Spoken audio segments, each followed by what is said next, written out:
Hey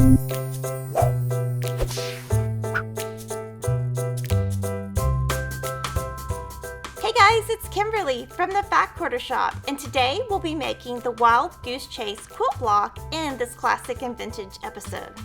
This block has lots of flying geese, so to save time, we're going to use the Triangles on a Roll Flying Geese paper. It's going to make it really fast and easy. So if you want to make this block, go to the Fat Quarter Shop's free pattern page and you can download the block. If you want to make this into a quilt, we have a low price PDF available at the Fat Quarter Shop. So let's get started. Our first step is to cut triangles that are going to be our setting pieces within our block. On your fabric A and C, you're going to cut them on the diagonal twice. So you're going to place your ruler, cut, place your ruler, and cut. And you want to be very precise when you're doing these cuts and make sure that you're right on the edge when you cut. So for each A and each 4, you're going to get 4 triangles. On your fabric D and E, you're just going to cut on the diagonal once. And from each square, you're going to get 2 triangles. So to make our flying geese, we're going to use Triangles on a Roll 2x4" flying geese paper. It's SKU number 1504, and you can find it at the Fat Quarter Shop. And once you're done, you're going to see this is what you want your end result to be. This is going to go right into your block after we pull the paper off. So that's going to visually help you cut your paper, because you can see you have 4 flying geese. So what we want to do is we want to get 4 flying geese. So 1, 2, 3, 4, and we want to have a little bit at the bottom and a little bit above the top.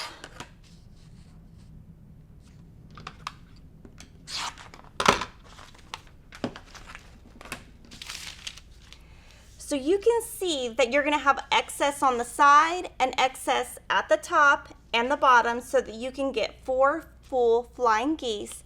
And again, you're going to make 4 for each block. So let's go to the next step. Now I'm going to show you how quick and easy this paper is. You're going to take a fabric A triangle and place it over the big triangle that's in dark blue and light blue. I'm going to use 2 pins to kind of keep it in place, maybe 3. This paper is really accurate and has no waste, so a lot of you are going to like it. Then you're going to take a fabric E triangle,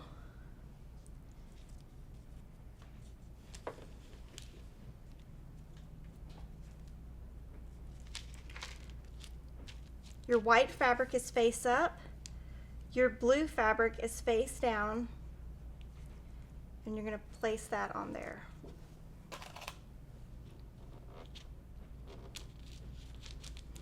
All of these fabrics have bias edges, which is why I like to pin a lot so they don't stretch.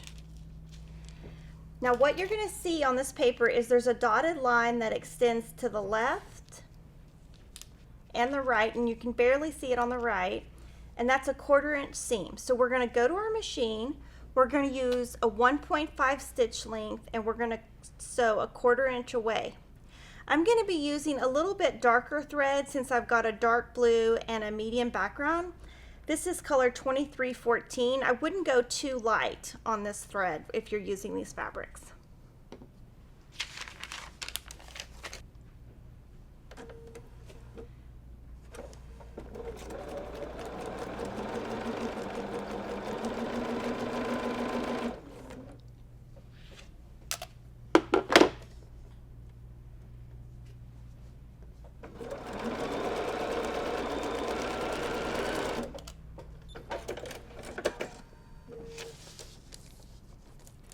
Now from here, we're going to press out.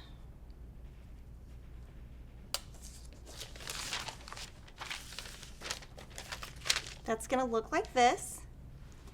And we're going to place another fabric E triangle, pin,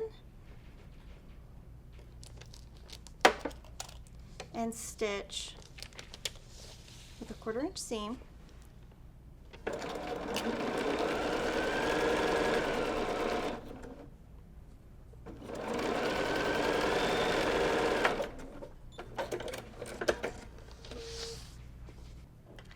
Now I'm going to cut these 2 dog ears off with some scissors. And you can see that this is going to go next. So you're going to put this right side down, and you can see the formation of this triangle. Put that down. Pin, and we're going to sew a 1/4 inch away.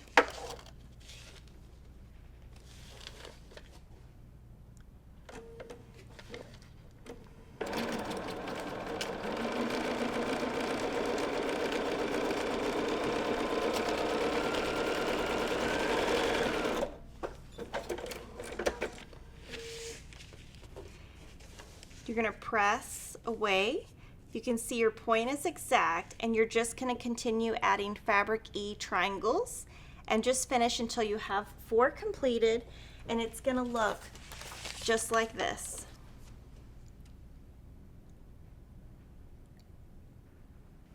So what I'm loving about this is how perfectly everything's coming together, and even though you've got bias edges, you just cannot tell at all. Now we're going to trim this down before we take the paper off, and we're going to do 4.5 by 8.5. So I'm going to start with a 4.5 inch ruler because it makes it easy, and I'm using a rotating mat and a Creative Grids ruler. And what I'm going to be doing is aligning my 1/4 inch edge to make sure it's on the points, each point here. I'm also going to make sure it's on these points here. And I'm going to make sure across this line it's straight. And then I'm going to cut 2 sides.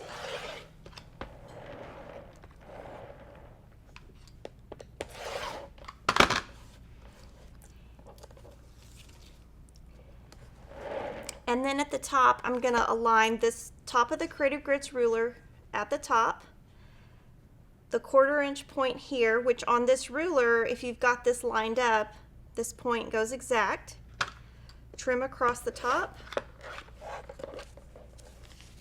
turn it, just trim right across the bottom, and again on this ruler it's got a 45-degree line which hits perfectly on the flying geese, and trim. And I bet you've never had flying geese as perfect as this. So now you just have to take the paper off. Since we did a really short stitch length, it should just come right off. I'm going to pinch right at the end, and it's just going to pull right off. And you're just going to keep pulling off until all your paper's off, and we're going to move to the next step. And now we're going to start assembling our block. You're going to take 2 flying geese units, a fabric B square, and 2 fabric D triangles. When you're adding your triangles, again, you're going to find your center, and match those. That way each side will have an even amount of point and your block won't be wonky at the end. You're going to press toward your white and your blue, and you're going to make 1 for each block. Now the next part of your block is to assemble 1 flying geese unit and 2 fabric C triangles. First you're going to assemble those, and when you're assembling you want to make sure this is lined up, and when you start stitching always start here and end here. You're going to get a more accurate result. Then you're going to trim your dog ears, take your fabric D triangle, find the center, find your center, and add. And all of these tips with working with bias, you're going to get a more accurate result. And that will look like this, and you're going to make 2 for each block. And now we're going to assemble our block. You're going to take your center unit and your 2 outer units and piece them together. When I do that, I have everything pinned, and I start here and go all the way down and end. Then I flip it over, start again, and go down. If you try to go all the way down this seam, because you have bias edges here, it's going to start lumping up here. So that's why I start here, end here, and start here and end here. It's going to give you a much better result. Then you're going to press, and now we're just going to trim it down to 17.5-inch square. So I just have the Creative Grid's 18.5-inch ruler, but you can use 20.5 or anything you want. And what you're going to do here is I have the two sides of the rulers that have dotted lines because that's my 1/4 inch seam. And I'm going to line up 1/4 inch seam, 1/4 inch seam,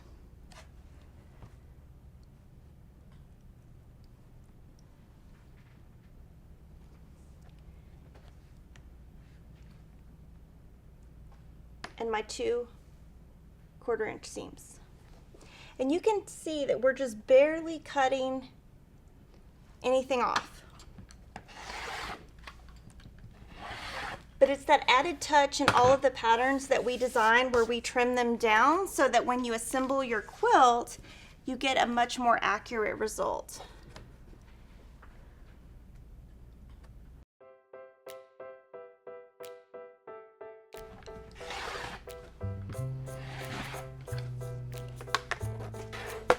And your Wild Goose Chase block is done. I can't wait to see all of the projects you make with this. Share it on social media with the hashtag Wild Goose Chase, and I'll see you next time.